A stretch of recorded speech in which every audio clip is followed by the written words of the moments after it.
2026年6月21日星期日，来看看今天又发生了啥。第一条，特朗普接受意大利电视台 LA7 采访时称，意大利总理梅洛尼在 G7 峰会上非常想和他合照，他感到抱歉才勉强答应。梅洛尼随即发布视频强烈否认，称这些说法完全是捏造的，并强调意大利人从不求人，我从不求人。意大利外长塔亚尼当即宣布取消原计划的赴美行程，他原定赴迈阿密与国务卿卢比奥会面，称特朗普的话对梅洛尼及整个意大利来说严重且侮辱性。意大利总统马塔雷拉、国防部长克罗塞托等多位内阁成员随即联署声援，形成罕见的府院一致对外态势。为什么这次裂痕这么深？矛盾早有积累。梅洛尼今年4月替批评美伊战争的教皇利奥14世出头，触怒了特朗普。此后两人在乌克兰立场、关税、以色列问题上分歧持续扩大，合照争议只是引爆点。梅洛尼为什么这次选择公开反击而不是沉默？因为沉默就等于承认意大利领导人向外国总统求合照，这在国内政治上是代价更大的选项。他曾是西方领导人中公认与特朗普最亲密的人，连就职典礼都专程出席。塔亚尼取消赴美行程后，下一步意大利是否会寻求重新安排会面，还是让关系继续冷却，目前尚不明朗。第二条，此前我们聊过美伊谅解备忘录签署，还有共和党内的反弹，这两天又有了全新一轮变化。伊朗革命卫队在备忘录签署仅约3天后，于6月20日宣布霍尔木兹海峡已关闭，理由是以色列持续空袭黎巴嫩真主党阵地，当天造成至少32名平民死亡，美方未能履行备忘录中推动以色列停火的条款。美军中央司令部立即反驳，称伊朗并不控制霍尔木兹海峡，55艘商船已顺利通过，运载超过1700万桶石油，商业通航正常进行。这里有一个结构性困境，美方在备忘录里承诺推动以色列停火，但实际上没有能力约束盟友，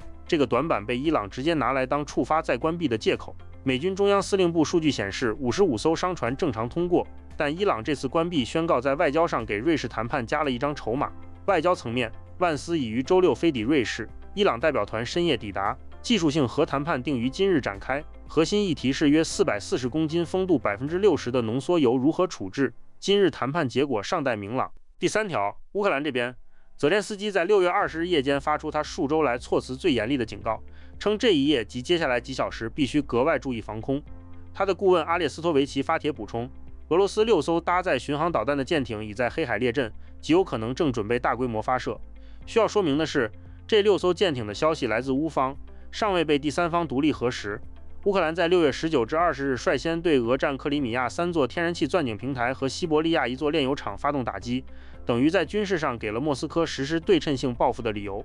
当天，扎波罗热已遭9枚俄军滑翔炸弹打击，造成至少5人死亡，11人受伤，说明地面威胁并没有停。截至目前，大规模导弹袭击尚未确认发生，这是预警而非已实现的袭击。另有一个插曲，波兰新总统纳武罗茨基本周撤销了授予泽连斯基的波兰最高荣誉白鹰勋章，泽连斯基随即将勋章邮寄退回华沙，乌波关系出现新摩擦。第四条，世界杯这边，6月20日，荷兰队5比1大胜瑞典，布罗比仅开场约16分钟就完成双响，是世界杯历史上第4快的双响进球。加克波下半场再下2成，萨莫维尔补时补上第5球，瑞典只由埃兰加打进1球，荷兰领跑 F 组，基本锁定出线。另一个让中国球迷格外关注的角色是裁判马宁，现年47岁，来自辽宁，是本届世界杯唯一一位来自中国的主裁判。因2015年在上海一场比赛单场出示9张黄牌、3张红牌而得到牌主的绰号。在本届世界杯上，这个人设意外出圈，相关话题在抖音累计超过30亿次播放。